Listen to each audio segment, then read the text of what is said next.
ating punong guro, Ma'am Nenet Cuanyo, na sobra namang hinuhusayan ang lahat ng programa ng LRCS. Palakpakan po natin.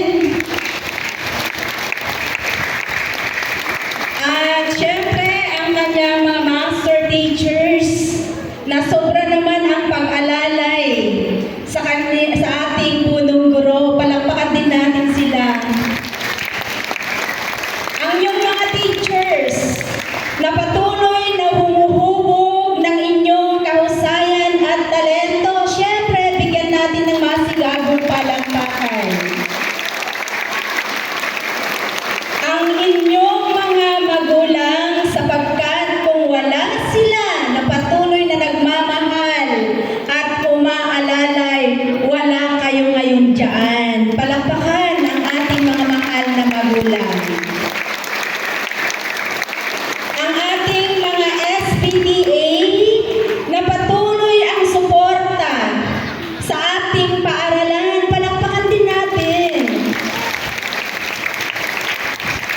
At syempre, dahil kayo ang bida sa araw na ito kasi gagawaran kayo ng mga sertipiko at medalya, palakpakan ang mga sarili.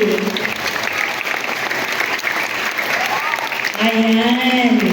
Okay. So sa araw na ito ay isang napakahalagang momento para sa bawat isa sa atin. Hindi lamang upang tanggapin ang medalya o sertipiko dahil naging mahusay kayo sa inyong silid-aralan, kundi ito ay isang unang hakbang, isang bahagi ng tagumpay na dahil sa mga puyat na pinagdaanan, dahil sa masinsinang pag-aaral, andyan kayo ngayon. Maya-maya, tatanggap ng inyong mga rewards.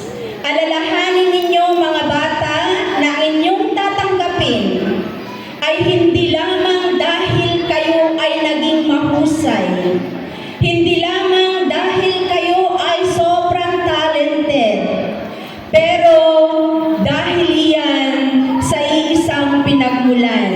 Alalahanin ninyo, ang Panginoong Diyos ay laging nandyan sa anumang bagay. Siya ang simula ng mga ating nakakamtan.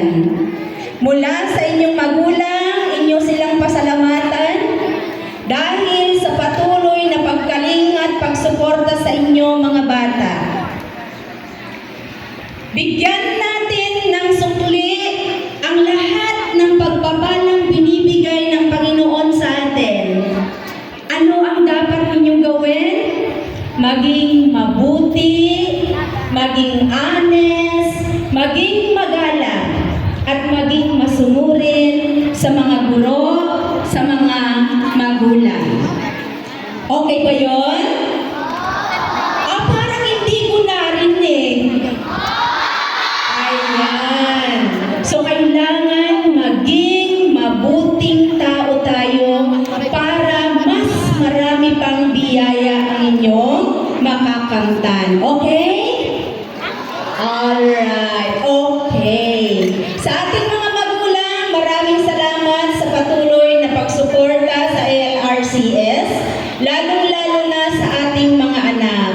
Dahil kahit anong husay ng mga guro, kahit anong husay ng pamunuan ng LRCS, kung wala po kayo na nakaagapay, nakasuporta sa amin, hindi namin kakayanin na hubugin ng higit na mabuti ang ating mga anak.